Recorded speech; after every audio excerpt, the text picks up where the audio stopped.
Comment capitaliser sur le boom des sports outdoor en France pour stimuler les ventes d'équipements? L'offre se déploie désormais à un rythme effréné. Spécialistes du running, du cycle ou du trail, généralistes du sport comme Decathlon et Intersport, mais aussi e-commerçants tels Iron, EcoSport et Alltrix multiplient les ouvertures de magasins. Tous visent une clientèle exigeante, prête à investir dans des produits techniques et une expérience experte.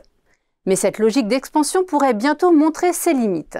L'intensification de la concurrence, en particulier de la part des deux leaders généralistes, menace de saturer le marché avec à la clé une potentielle guerre des prix et une érosion des marges commerciales. Cette pression s'accentue dans un contexte d'incertitude politique et économique où les ménages surveillent de plus près leurs dépenses et privilégient l'épargne. Fidéliser la clientèle par les services devient à cet égard un enjeu prioritaire pour les distributeurs. Dès lors, quel levier activer pour créer de la valeur au-delà du produit? Comment structurer une offre différenciante face à une concurrence de plus en plus homogène?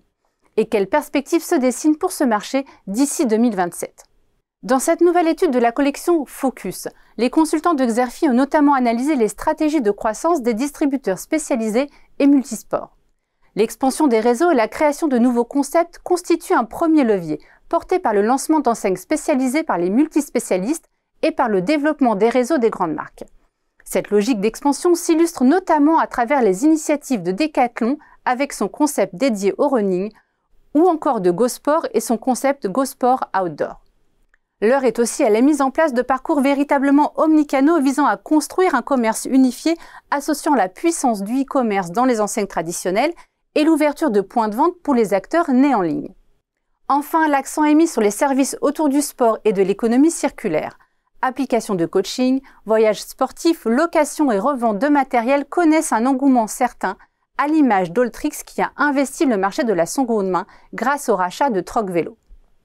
Au-delà du décryptage des stratégies, l'étude analyse les évolutions de la pratique sportive en France. Elle passe également au crible la concurrence du secteur et livre des prévisions exclusives sur le marché des équipements et matériels de plein air d'ici 2027. Pour des informations plus complètes sur cette analyse stratégique, vous pouvez télécharger le document de présentation qui se trouve à côté de la vidéo.